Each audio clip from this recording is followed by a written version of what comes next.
Damai sejahtera yang melampaui segala akal manusia akan memelihara hati dan pemikiranmu di dalam Kristus Yesus. Kami ada di hadapanmu saat ini, Bapa, menikmati firman-Mu, menikmati hadirat-Mu. Kami merindukan Engkau membuka hati pikiran kami dan menyatakan isi hati-Mu bagi kami. Hanya oleh kuasa Roh Kudus-Mu membimbing kami, dan kami diberkati oleh sabda-Mu. Dalam nama Yesus, amin. Ibu bapak, saudara-saudari yang terkasih dalam Kristus Yesus, Jumat Agung di mana Tuhan berkenan kita boleh merayakannya, mengingatnya. Nats firman Tuhan yang menjadi renungan kita terambil dari kitab Perjanjian Lama, Yesaya pasal 52 ayat 13 sampai ayatnya yang ke-15. Yesaya pasal 52 ayat 13 sampai dengan ayatnya yang ke-15. Mari kita baca secara responsorial. Yesaya pasal 52 ayatnya yang ke-13 sampai 15. Saya mulai dengan ayatnya yang ke-13. Sesungguhnya hambaku akan berhasil, ia akan ditinggikan, disanjung, dan dimuliakan.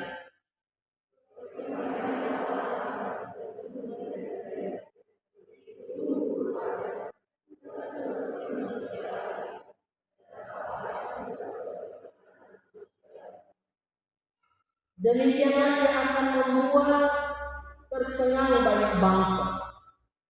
Raja-raja akan mengatupkan mulutnya melihat dia. Sebab apa yang tidak diceritakan kepada mereka akan mereka lihat, dan apa yang tidak mereka dengar akan mereka pahami. Demikian jauh pembacaan firman Tuhan. Saya menyapa kita, Shalom. Yahomu. Ibu bapak saudara, saya tidak tahu kalau kita pernah disanjung, dipuji, diangkat-angkat. Tapi setelah itu kemudian kita dihina, direndahkan.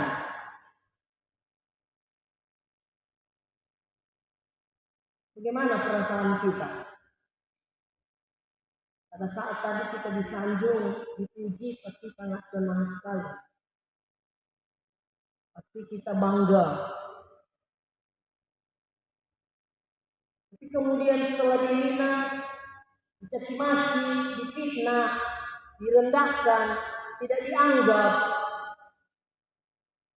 Jangankan kita orang dewasa yang punya harga diri, gengsi, anak kecil aja dia mau menangis. Anak kecil aja pasti akan merasa. Dan itu dunia pasti melakukannya. Kadangkala ibu bapak, orang menyanjung yang jahat, yang penting keinginannya tercapai. Tapi mengolok yang benar, karena dia tidak mendapatkan sesuatu dari sana. Dalam kesempatan yang indah ini, mulai dari pembacaan pertama, kedua, firman Allah menyapa kita terus. Betapa besar kasih Allah. Melalui pujian penyembahan kita juga, Allah menyatakan bagi kita, isi hatinya yang luar biasa, yang tidak pernah bisa dibandingkan dengan kasih dunia ini. Allah telah memberikan putra tunggalnya untuk kita hanya karena kasih. Ibu bapak, saudara-saudari yang terkasih dalam Kristus Yesus. Di sini ada perikop kita yang berjudul hamba Tuhan yang menderita. Hamba Tuhan yang menderita. Sesungguhnya kalau kita pikir dia sebagai hamba Tuhan, mana mungkin menderita. Tapi terjadi penderitaan, bahkan kematian. Itulah hamba Tuhan yang memiliki hati kasih. Siapa itu? Yesaya telah menubuatkan kurang lebih 700 tahun sebelum Kristus lahir. Dia menubuatkan bahwa Allah di dalam Kristus Yesus itu nanti untuk menyatakan kasih dan pertolongannya, keselamatan bagi dunia ini, dia harus mengalami penderitaan. Oleh karena itu nats kita sangat mengesankan hanya 3 ayat. Tapi ayat yang ke-13 apa yang kita lihat, bahwa hamba Tuhan itu akan berhasil. Hamba Tuhan itu menang, hebat, kuat, luar biasa. Ia akan ditinggikan. Ia akan disanjung. Ia akan dimuliakan. Ini dalam pribadi Yesus. Yesaya telah menubuatkannya bahwa dia akan berhasil, ditinggikan, disanjung, dan dimuliakan. Mengapa ibu bapak? Karena dia Tuhan. Dia raja di atas segala raja. Dia patut dipuji, dimuliakan. Pada waktu dia lahir ibu bapak, orang Majus datang membawa emas, mur, dan kemenyan. Salah satunya adalah emas, menunjukkan bahwa Yesus adalah raja. Betapapun dia lahir di kandang, tapi dia adalah raja. Mereka boleh melihat bintangnya di kota mereka, bahwa ada seorang raja yang lahir, raja yang luar biasa, sehingga mereka mempersiapkan persembahannya dan mereka membawa emas, mur, dan kemenyan. Bahwa dia adalah raja. Dia ditinggikan, disanjung. Ibu bapak saudara, pada waktu dia dibaptis oleh Yohanes, ada suara dari sorga, inilah anakku yang kukasihi, kepadanya aku berkenan. Dia diproklamirkan, dia diumumkan bahwa Yesus yang memberi dirinya untuk dibaptis, yang mengikuti tatanan keadaan manusia biasa. Ingat, dia itu anak Allah yang diproklamirkan dan dia diumumkan. Ibu bapak, saudara-saudari yang terkasih, pada waktu dia berada di dunia sebelum dia disalibkan, Yesus disanjung-sanjung. Pada waktu dia datang ke Yerusalem, walaupun dia hanya mengendarai seekor keledai betina, tapi orang membuka bajunya, mengambil ranting-ranting, mempersiapkan jalan menuju Yerusalem, di mana Yesus melewatinya. Dan di sana mereka bersorak-sorai, menyanjung dia, diberkatilah dia yang datang dalam nama Tuhan. Ibu bapak, luar biasa. Apa yang terlebih hebat lagi ibu bapak? mereka sangat menanti-nanti mujizat yang dilakukan oleh Tuhan Yesus. Sangat menanti-nanti hal-hal yang luar biasa. Termasuk pada waktu mereka dikasih makan hanya dengan 5 roti 2 ikan. 5.000 orang. Belum anak-anak, belum perempuan yang makan. Masih lebih 12 batu. Sehingga mereka menyanjung mencari di mana Yesus ada. Oh Yesus, Engkau luar biasa.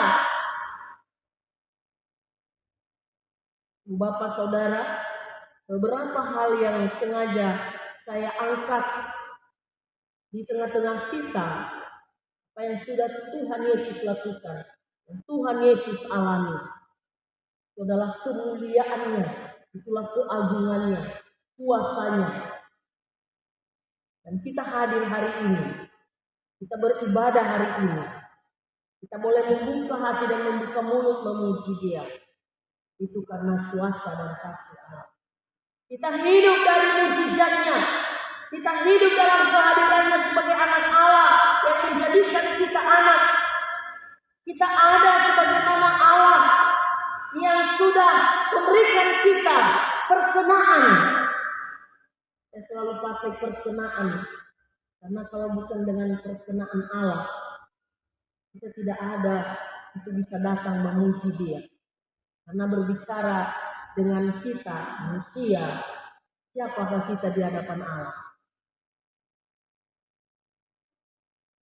Yang pertama ini pada ayat 13 Ibu Bapak. Dia ditinggikan, disanjung, dimuliakan. Dia seorang yang berhasil. Pemahaman kita sampai di sana tentang Kristus Yesus yang kita rayakan kematiannya pada hari ini. Apakah kita betul-betul menyanjung Dia? Kita betul-betul mengakui Dia? Kita betul-betul meninggikan Dia?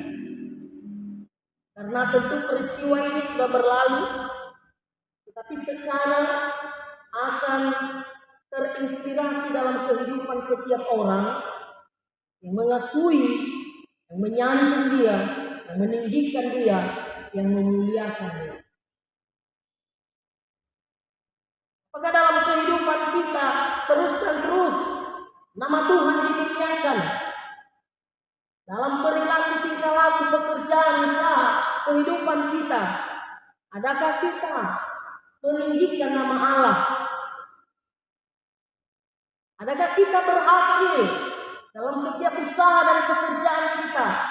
Oleh karena Allah itu berhasil, Allah yang menyertai, melindungi, memberkati kita. Ini yang kita mau renungkan dalam memperingati hari kematian Tuhan Yesus pada hari ini, Ibu Bapak. Takutnya orang hanya meninggikan Yesus di gereja. Orang hanya memuliakan Yesus di tempat ibadah. Tapi nanti kemana dia? Apa pekerjaannya? Dia lupa bahwa dia adalah anak Allah.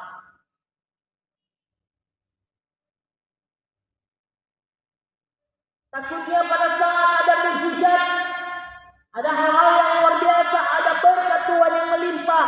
Waduh, luar biasa Engkau Allah, Tuhanku, Rajaku, Bapakku.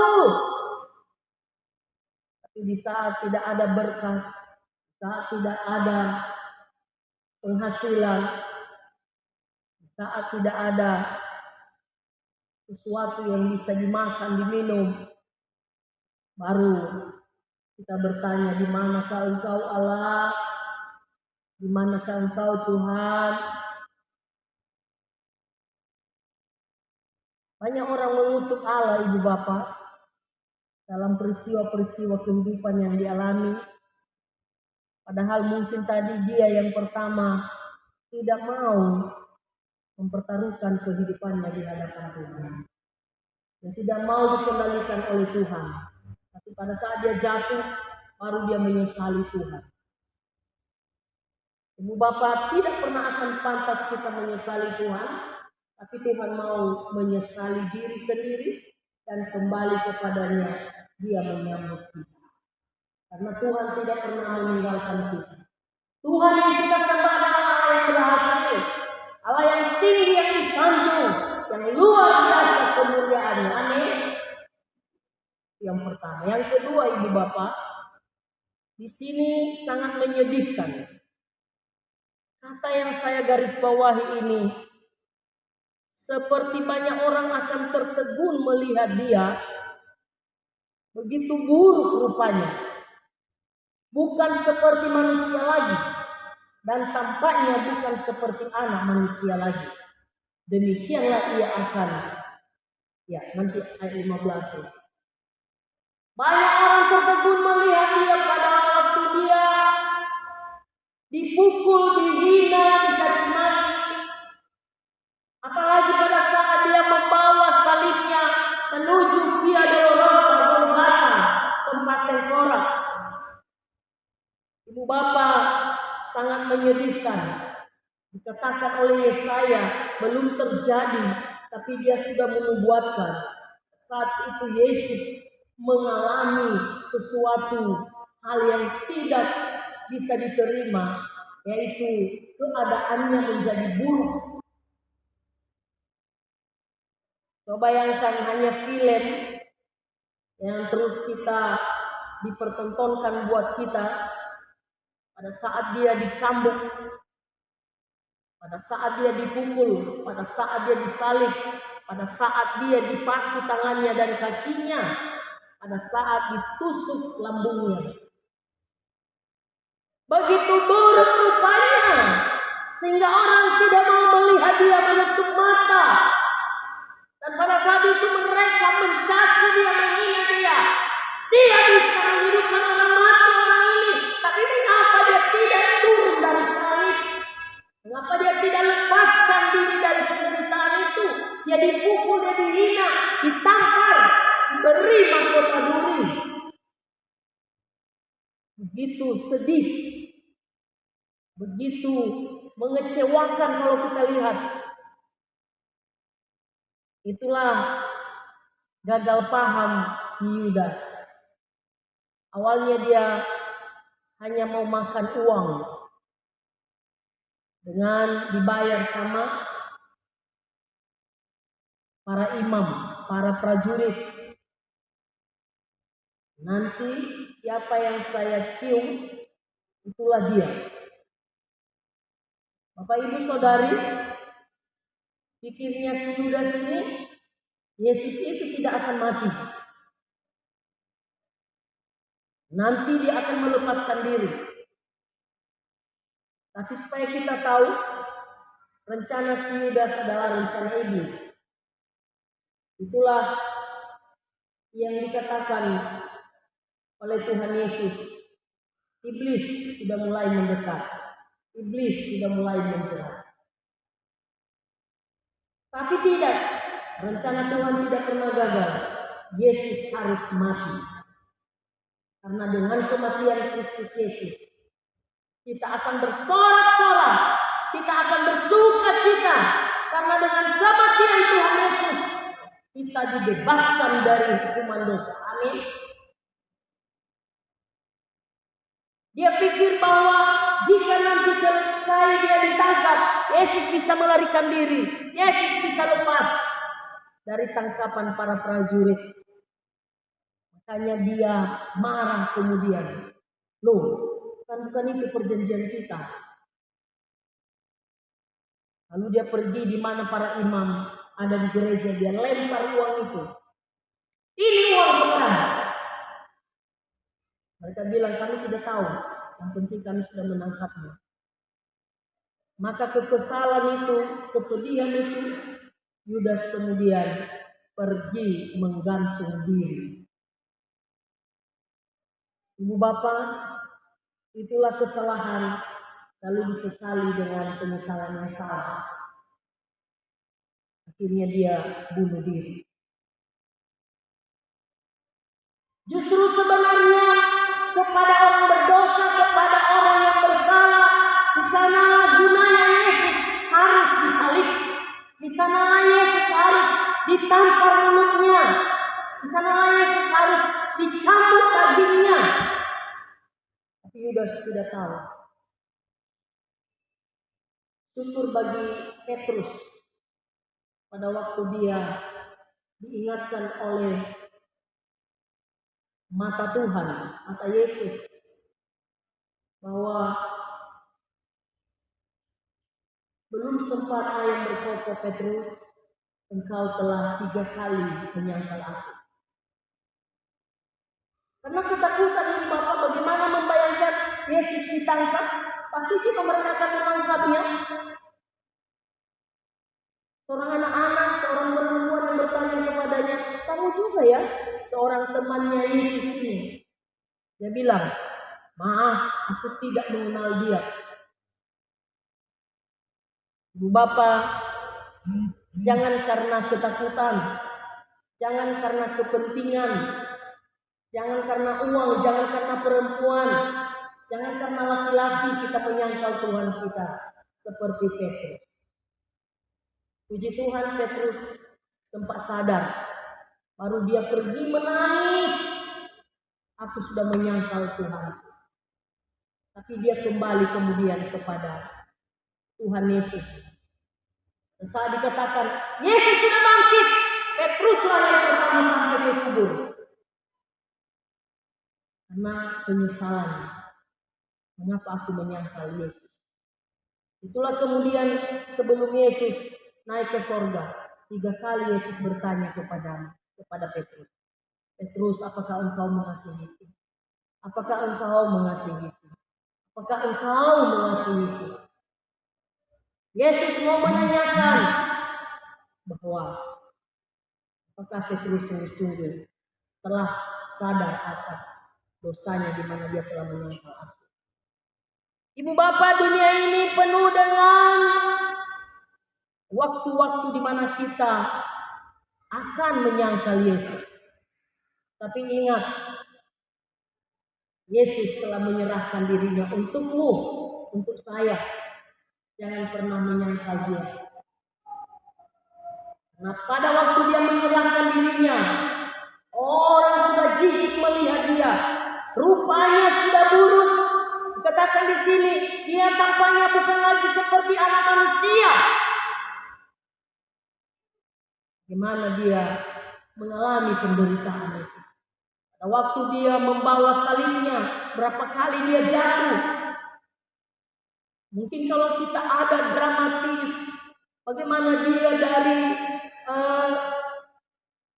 pada waktu dia berdoa di Betania, lalu dia dibawa kepada Kayafas, dibawa kepada Herodes, dibawa kepada Pilatus.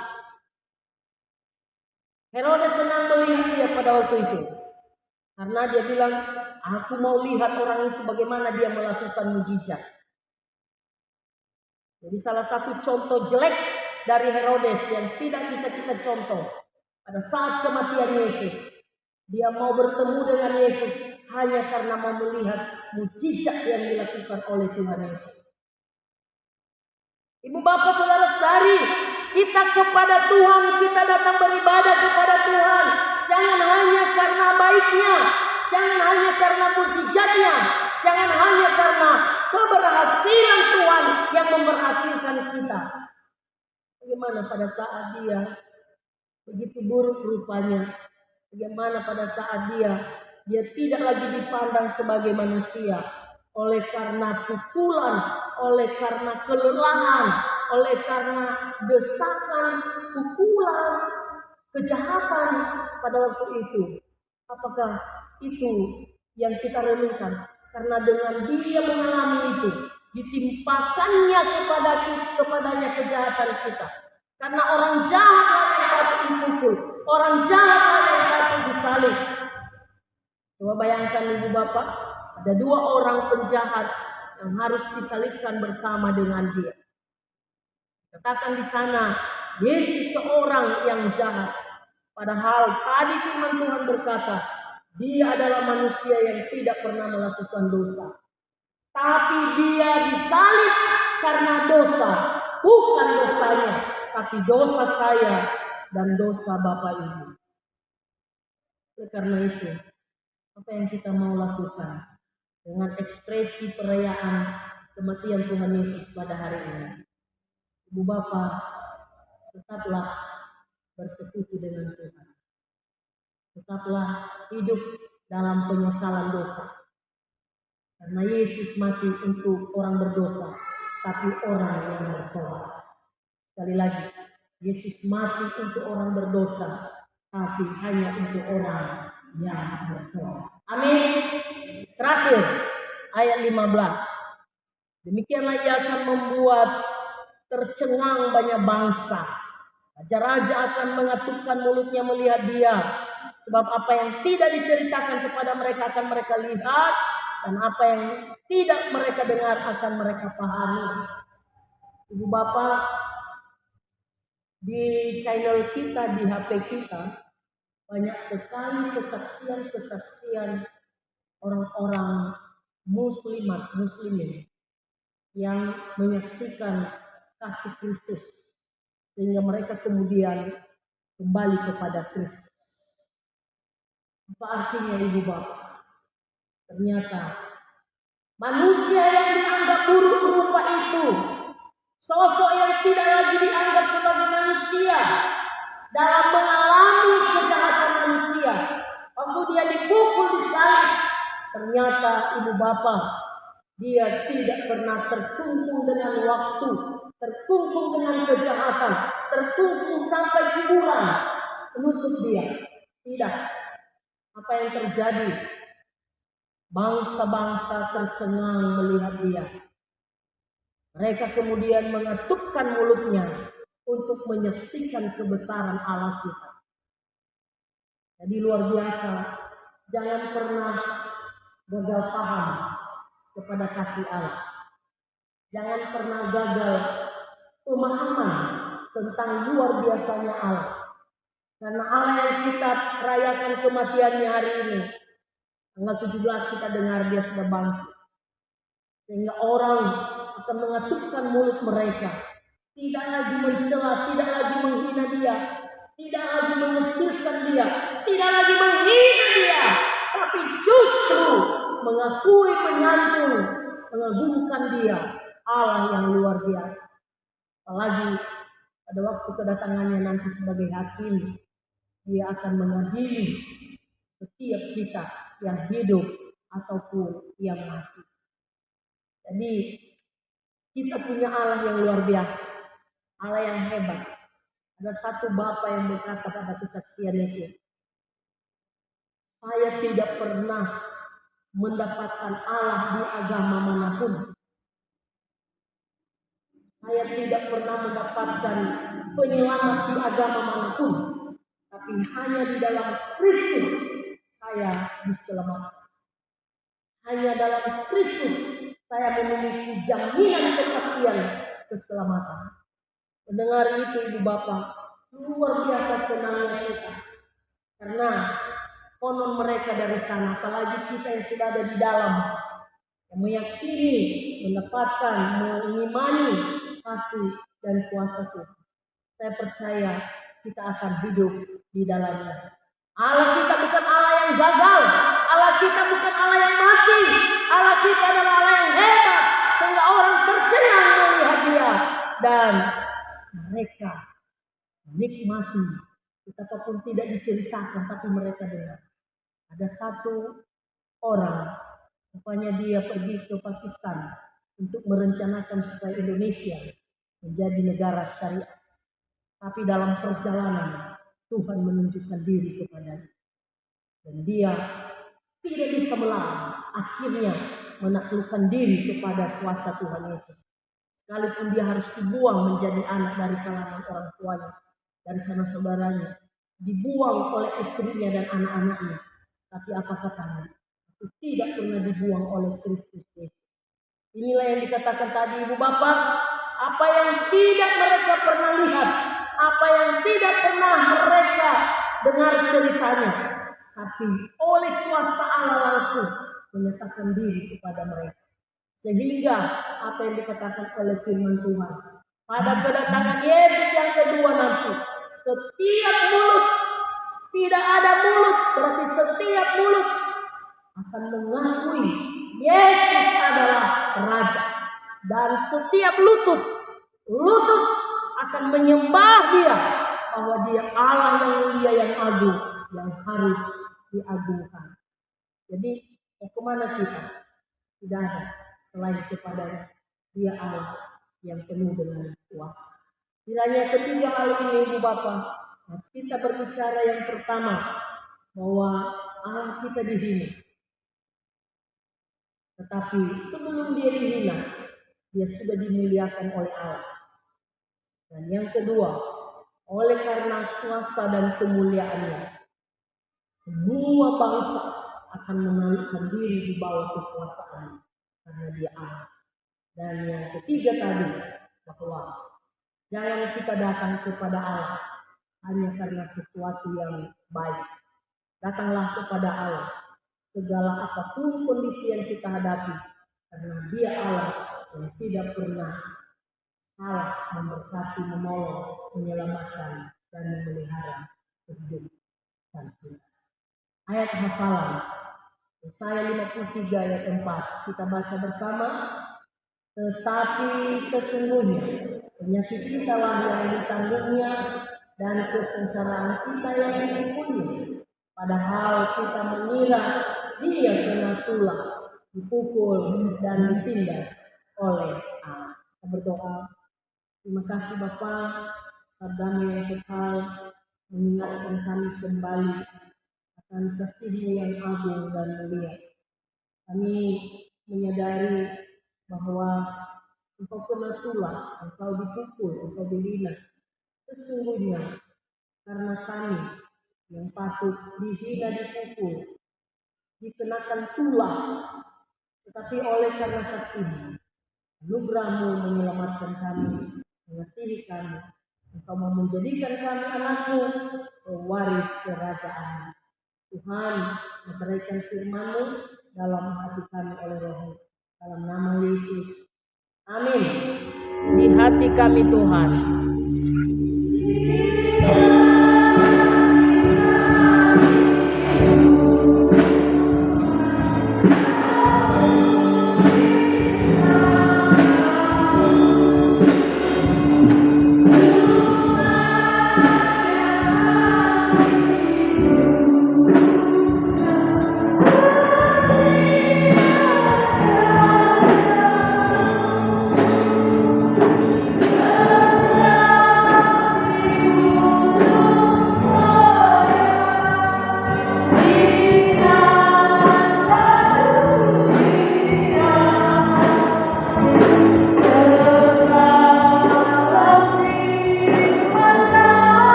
Saudara-saudari yang terkasih di dalam Kristus, kita sudah ditebus